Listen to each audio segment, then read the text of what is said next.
In the summer of 1904, at the World's Fair in St. Louis, Missouri, a strange machine was drawing enormous crowds. It spun melted sugar through tiny holes at high speed, turning it into glowing white clouds that visitors had never seen before. The men selling it called it fairy floss, and they charged 25 cents a box, half the price of admission to the entire fair. By the end of the fair, they had sold 68,655 boxes. And here is the detail almost nobody knows.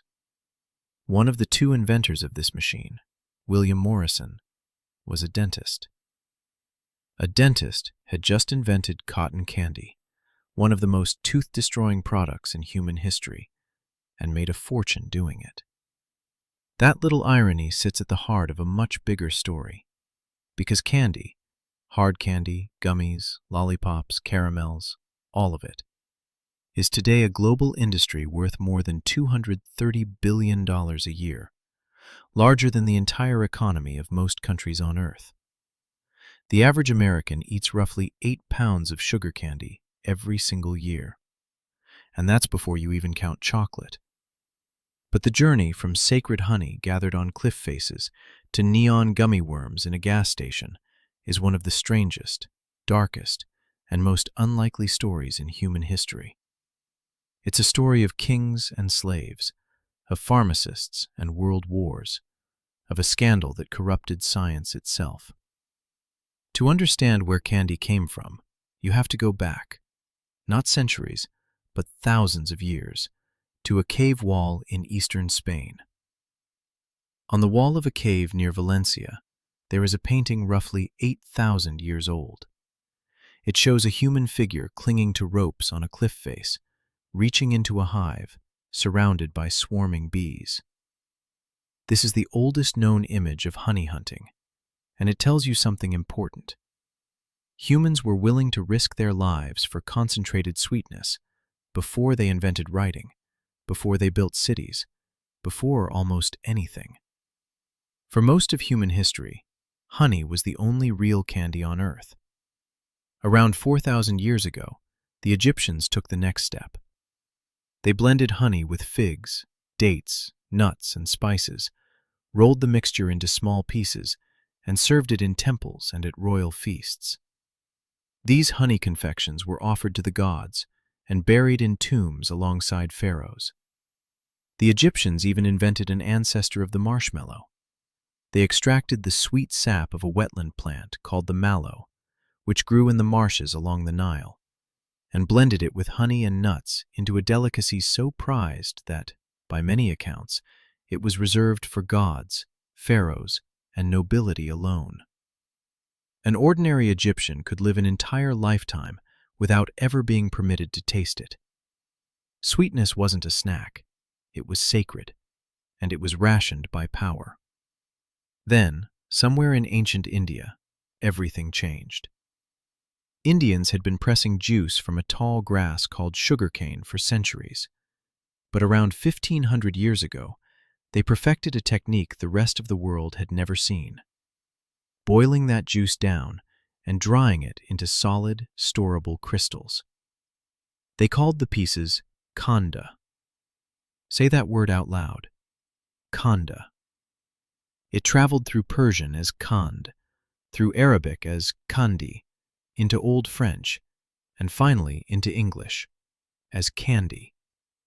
The word you use for a bag of gummy bears is a 1,500-year-old Sanskrit word for a lump of crystallized sugar. When Persian and Greek soldiers first encountered this stuff, they genuinely could not comprehend it. A general serving under Alexander the Great described sugarcane as a reed that produces honey without any bees.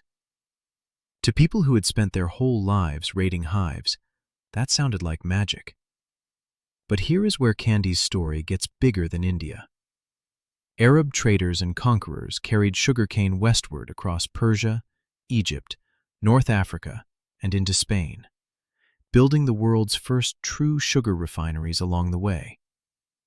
Arab confectioners became the first professional candy makers in history, crafting sugar sculptures, boiled sweets, and marzipan for the courts of caliphs. And when European crusaders marched into the Middle East in the 11th century, they tasted this crystallized miracle for the first time, and they never forgot it. The merchants of Venice saw the opportunity first. By the 1400s, Venetian traders had built a near monopoly on the European sugar trade, importing it from the eastern Mediterranean, refining it into gleaming white cones, and selling it across the continent at prices that made spice merchants jealous. Sugar moved through the same warehouses as pepper, saffron, and silk, and it was treated exactly the same way, as an exotic drug from the East. Because sugar arrived in medieval Europe not as food, but as medicine. Pay attention to this next detail, because it explains everything about how candy became a global obsession. For roughly 400 years, if you wanted candy in Europe, you didn't go to a shop. You went to a pharmacist. Apothecaries sold sugar by the gram, prescribed it for chest colds and stomach pain, and invented some of the earliest true candies, comfits, which were seeds and spices coated in hard sugar shells, as a way to make medicine pleasant. Candy was born in a pharmacy. Remember that, because it's going to happen again. And sugar was staggeringly expensive. In 14th century England, a single pound of sugar could cost as much as a common laborer earned in days of work. Sweetness became the ultimate display of power. European royals commissioned subtleties, massive sculptures of castles, eagles, and saints made of pure sugar, to be paraded through banquet halls and then eaten in front of guests who could never afford such a thing. Queen Elizabeth I of England loved sugar so intensely that by 1598, a visiting German diplomat wrote that her teeth had turned completely black. The most powerful woman in the world was walking around with a mouth full of rot, because sugar was that irresistible and that rare. And candy's power as a status symbol wasn't just a European story.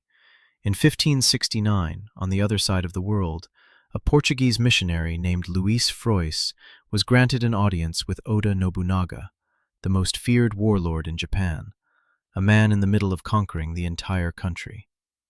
Frois needed permission to preach Christianity in Nobunaga's territory, and he came bearing a gift, a glass flask filled with small, star-shaped Portuguese sugar candies called confeitos. Nobunaga, who had absolute power over life and death across half of Japan, was reportedly delighted by the little sugar stars. The missionaries got their permission. The candy got a Japanese name, konpeito, and it is still made in Japan today, more than 450 years later, using techniques that take over a week per batch. Think about that for a second. A handful of candy once functioned as diplomatic currency between empires. Which raises the obvious question: how did candy go from a luxury of queens and warlords to something a child could buy for a penny? The answer is the darkest chapter in this entire story. And here is the uncomfortable reality that the sugar industry has spent centuries trying not to talk about. Europe's craving for sugar could not be satisfied by small farms. So beginning in the 1500s, European powers built a machine of human misery unlike anything the world had seen. Across roughly 3.5 centuries, about 12.5 million enslaved Africans were forced onto ships bound for the Americas, and no single crop consumed more of those lives than sugar. On the plantations of Brazil, Barbados, Jamaica, and Saint-Domingue, enslaved workers cut cane by hand and fed it into crushing mills around the clock, working conditions so lethal that on many sugar islands, the average enslaved person survived less than a decade after arrival. Every comfit in a London shop window, every sugar sculpture on a royal table, was paid for in human lives. Candy, as an affordable pleasure, was built on the single largest forced migration in human history. Those are the facts, and they should sit with you for the rest of this video. Then, in the early 1800s, two revolutions collided, and candy as we know it was born. The first revolution was botanical. In 1747, a German chemist named Andreas Marggraf discovered that ordinary beets contained the exact same sugar as tropical cane. In 1801, His student Franz Achard opened the world's first beet sugar factory in Silesia.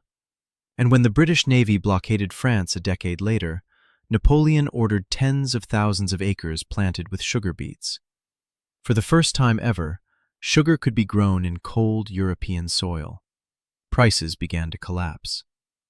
The second revolution was mechanical. In 1847, a Boston pharmacist named Oliver Chase, a pharmacist again, notice, grew tired of cutting medicinal lozenges by hand and built a small machine that stamped them out automatically. It was the first American candy machine, and it turned his family business into the New England Confectionery Company, Necco. Chase had accidentally founded industrial candy manufacturing. Those same chalky Necco wafers later traveled to Antarctica with the explorer Admiral Byrd, who ordered 2.5 tons of them, and into the pockets of American soldiers in World War II. With cheap sugar and fast machines, something unprecedented appeared in shops across America and Europe: penny candy. Think about that for a second. For thousands of years, sweetness had belonged to gods, kings, and queens. Now, for the first time in human history, a product was being invented, displayed, and marketed directly at children. Small people with small coins making their very first purchases in life. Glass jars of lemon drops and peppermints turned the corner store into a temple of childhood. An entire industry now had one job: invent new miracles for a penny. And invent they did. The half-century that followed was the golden age of candy, and almost everything in the candy aisle today was born in it. In the 1880s, a candy maker named George Renninger invented a tri-colored sweet shaped like a kernel of corn, candy corn, still churned out by the billions every autumn. In 1896, an Austrian immigrant in New York named Leo Hirschfeld hand-rolled a chewy chocolate candy and named it after his daughter's nickname, Tootsie. In 1908, George Smith of Connecticut put hard candy on a stick and named it after a famous racehorse of the day, a horse called Lollipop. In 1912, a Cleveland chocolate maker named Clarence Crane wanted a candy that wouldn't melt in summer, so he pressed mints into little rings that looked like life preservers and called them Lifesavers. Crane sold the rights for just $2,900 to a salesman named Edward Noble, who built it into one of the most valuable candy brands in America. That is either the best or the worst deal in candy history, depending on which man you ask. The era produced legends, too.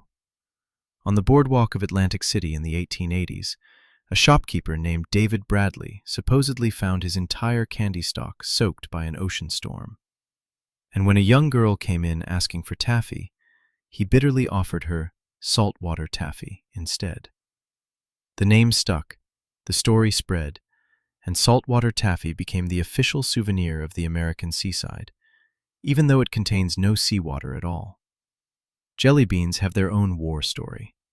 During the American Civil War, a Boston confectioner named William Schraft urged customers to send his shelf-stable jelly beans to Union soldiers at the front, possibly the first candy ever promoted as military care package material. A century later, jelly beans reached the White House itself.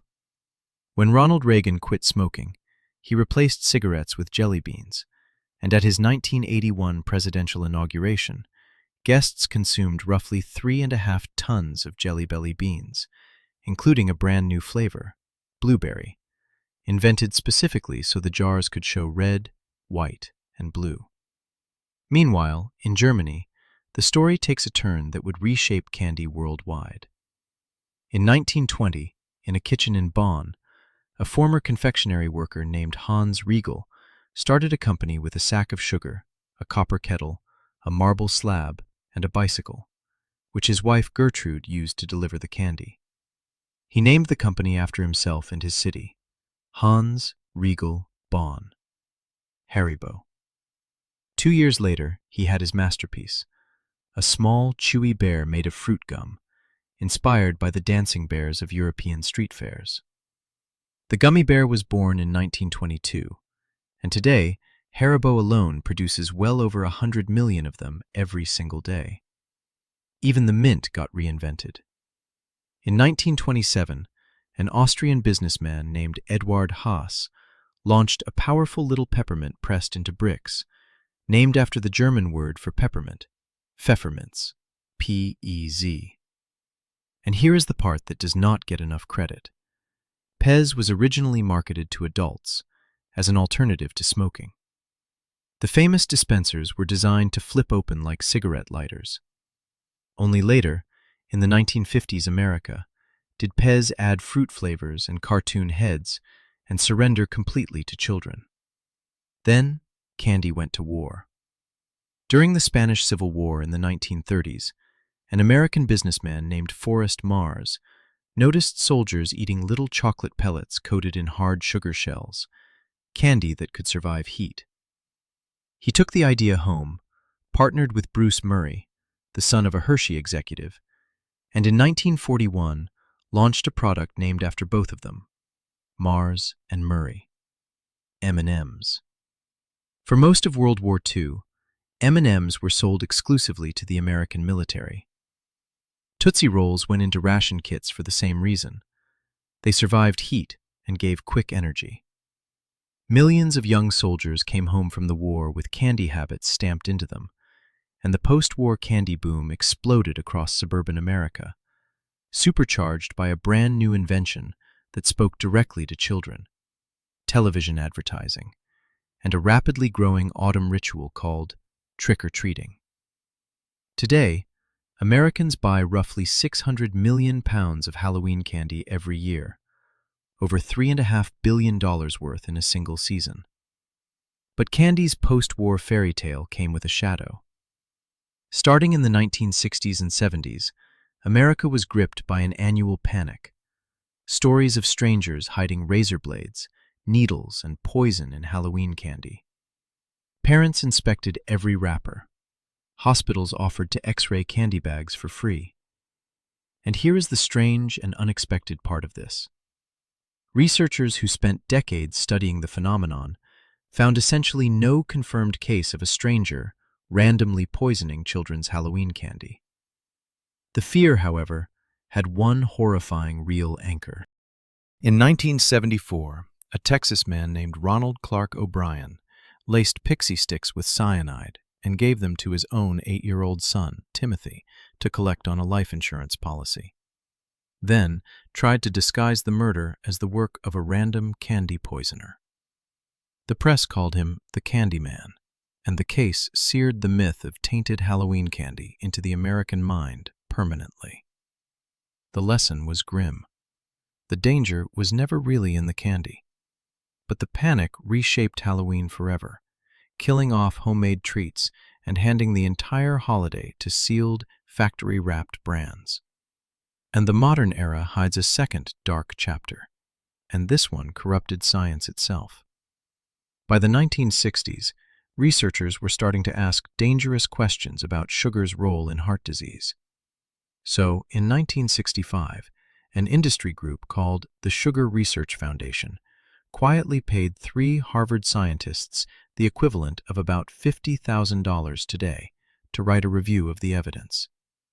That review, published in the prestigious New England Journal of Medicine in 1967, downplayed sugar's role in heart disease and pointed the finger firmly at fat instead. And it never disclosed who had paid for it. The deception stayed buried for almost 50 years, until researchers at the University of California, San Francisco, uncovered the internal documents in 2016. For decades, global nutrition policy chased fat, while sugar consumption climbed. The candy on the shelf never changed. The science around it had been sweetened. Which brings us to today. The global confectionery industry is now worth more than $230 billion a year, dominated by a handful of giants: Mars, Ferrero, Mondelez, Perfetti Van Mel, and the still family-owned Haribo. The United States remains the biggest market, but the fastest growth is in Asia. And the industry keeps mutating. Sour candy engineered to the edge of pain, freeze-dried candy that went viral